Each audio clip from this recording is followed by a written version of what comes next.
परम पूज्य गुरुदेव और वंदनीय माता जी के चरणों में कोटि कोटि प्रणाम। आप सभी को प्रणाम। पुस्तक गृहस्थ एक योग साधना, जिसके लेखक हैं पूज्य गुरुवर पंडित श्री राम शर्मा आचार्य। पिछले ऑडियो में हम सभी ने सुना, परिवार भी हमारे शरीर का ही एक अंग है, और आज हम सभी सुनेंगे पारिवारिक स्वराज्य। अनावश्यक संकोच पारिवारिक कलह की वृद्धि में सबसे प्रधान कारण है। बाहर के आदमियों से तो हम घुल मिलकर बात करते हैं, परंतु घर वालों से सदा उदासीन रहते हैं। बहुत ही संक्षिप्त वार्तालाप करते हैं।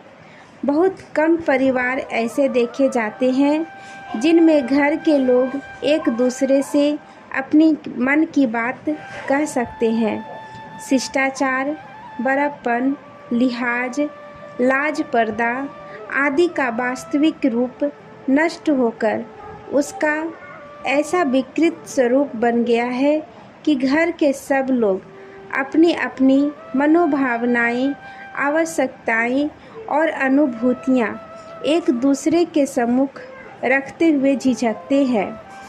इस गलती का परिणाम यह होता है कि एक दूसरे को ठीक समझ नहीं पाते। किसी बात पर मतभेद हो तो उस भेद को अवज्ञा, अपमान या विरोध मान लिया जाता है। ऐसा न होना चाहिए।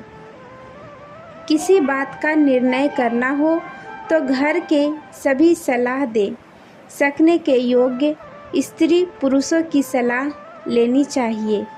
अपने भाव प्रकट करने का हर एक को अवसर दिया जाए।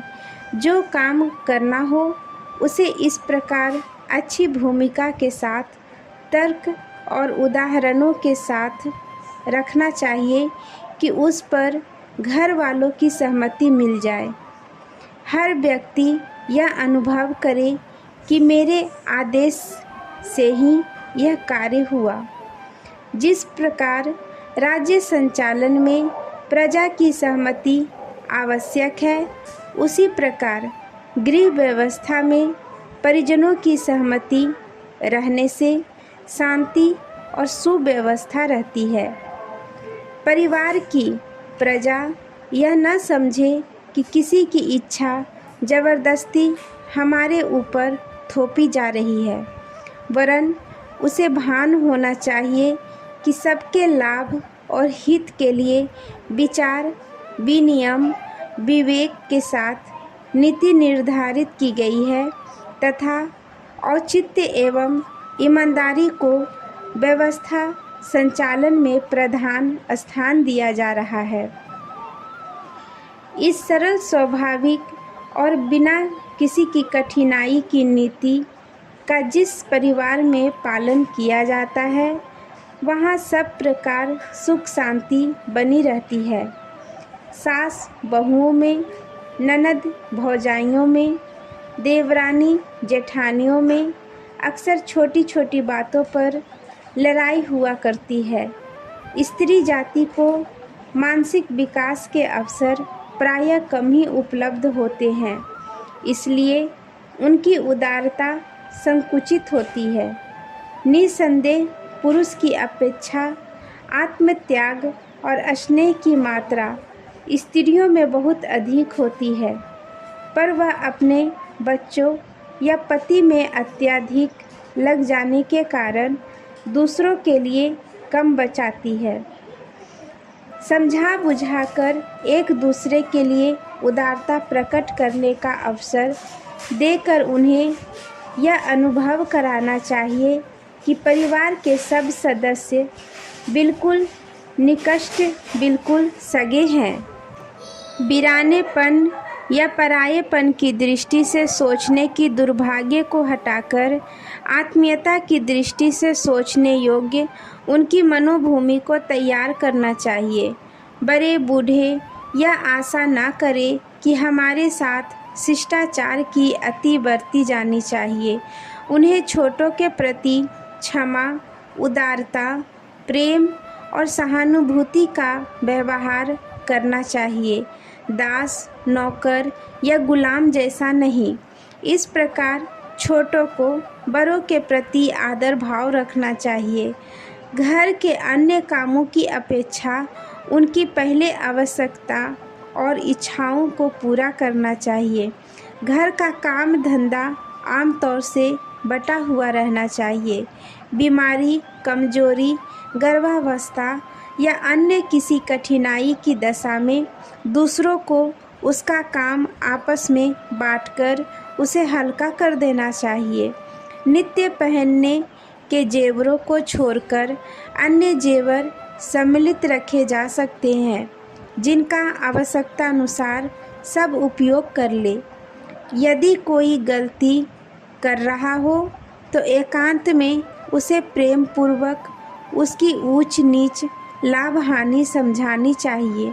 सबके सामने कड़ा विरोध करना, अपमान करना, गाली बकना, मारना पीटना बहुत अनुचित है। इससे सुधार कम और बिगाड़ अधिक होता है। द्वेष, दुर्भाव और घृणा की वृद्धि होती है। यह सब होना एक अच्छे परिवार के लिए लज्जाजनक है। समझाने से आदमी मान जाता है और अपमानित होने पर वह क्रुद्ध होकर प्रतिशोध लेता एवं उपद्रव खड़े करता है।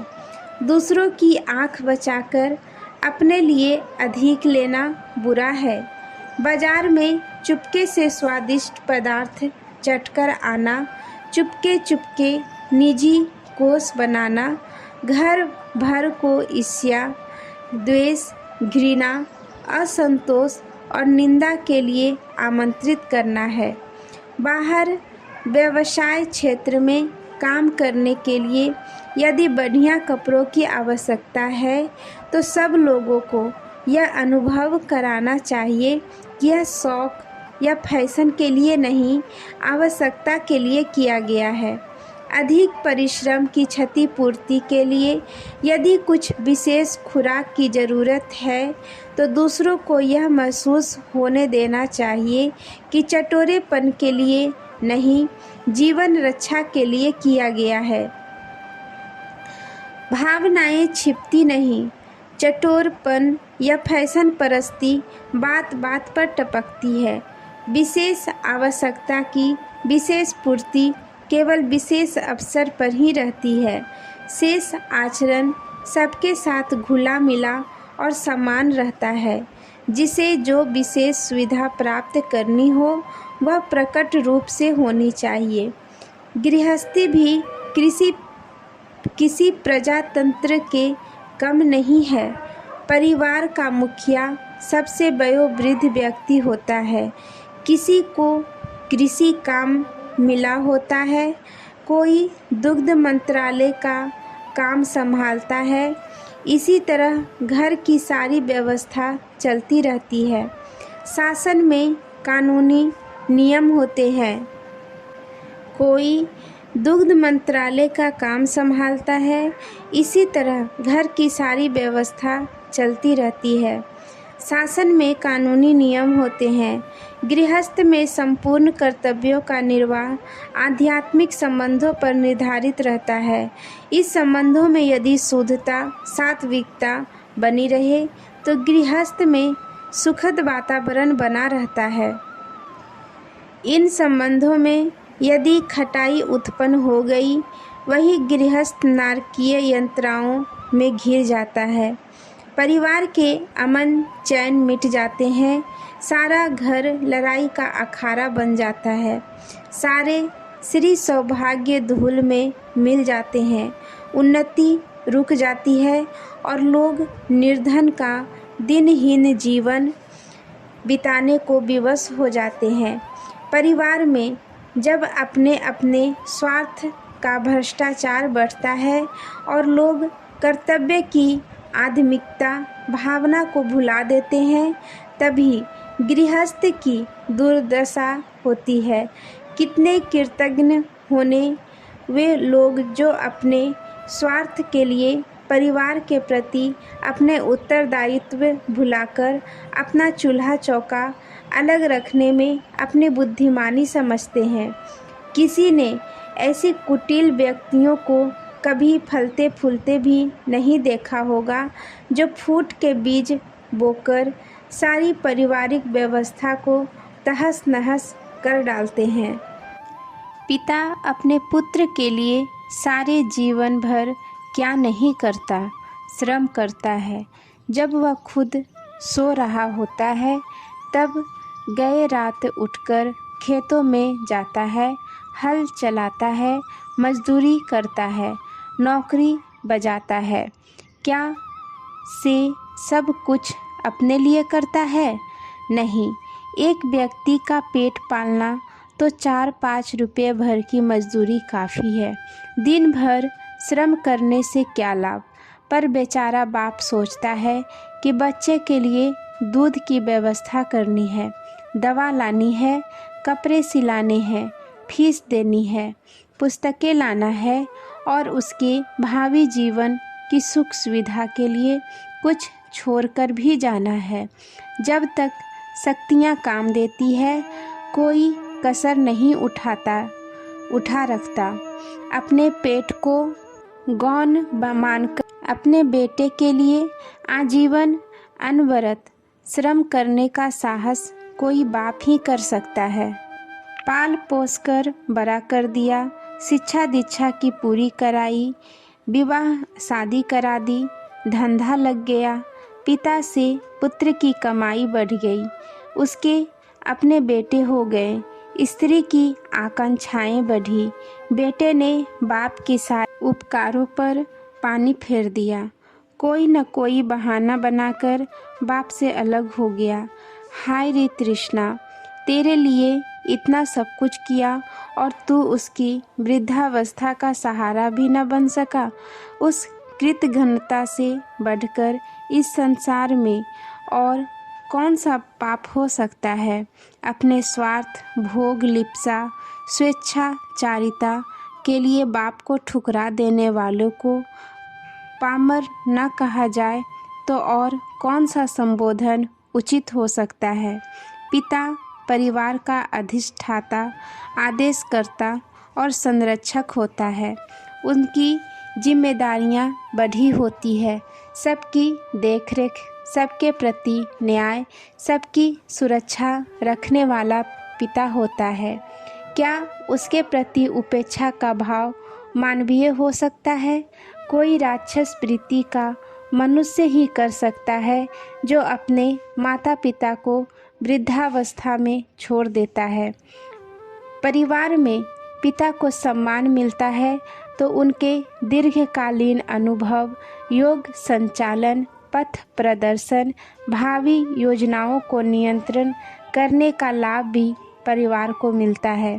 अपने प्रेम, वात्सल्य, करुणा, उदारता, संगठनात्मक बुद्धि से वह सब पर छाया किया रहता है।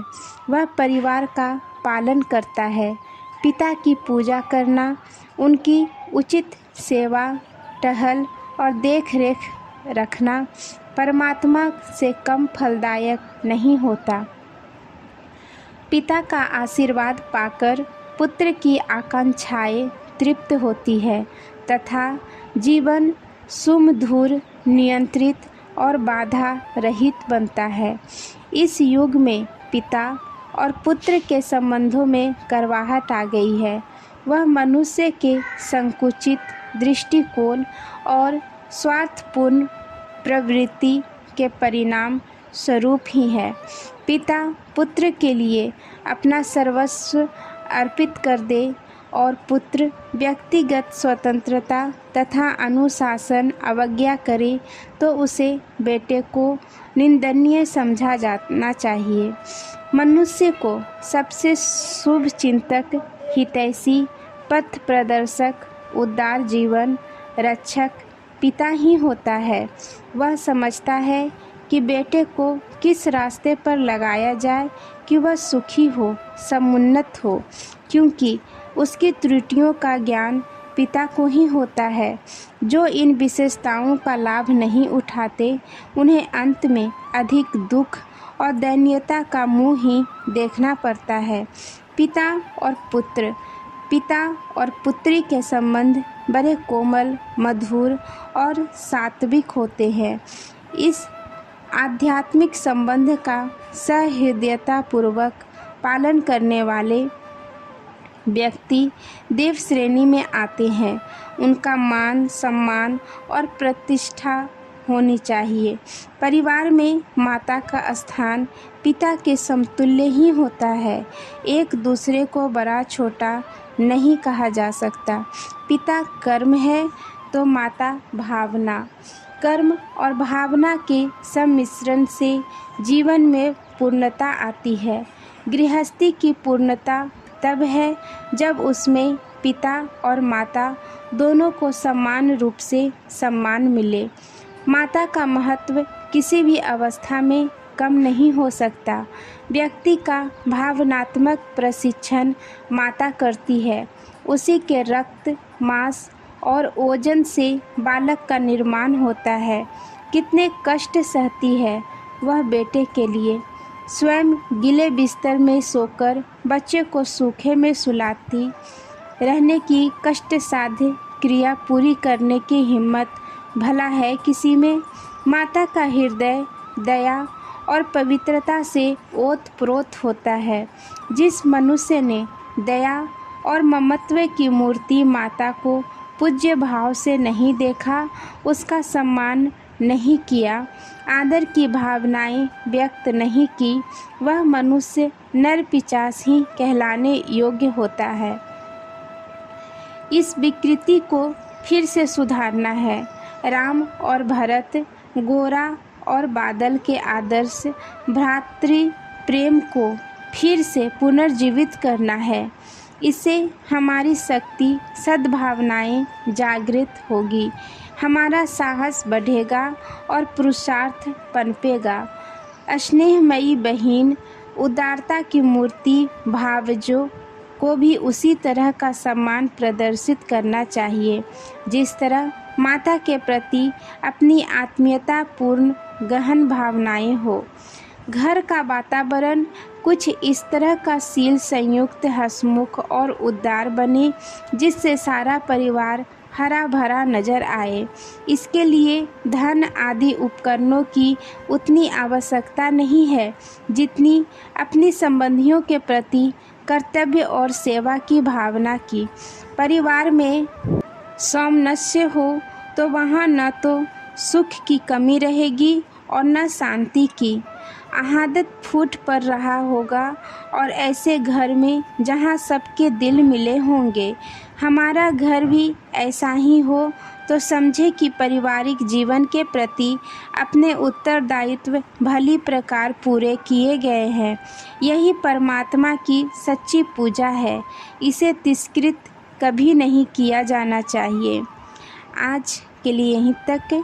आप सभी को धन्यवाद। जय गुरुदेव।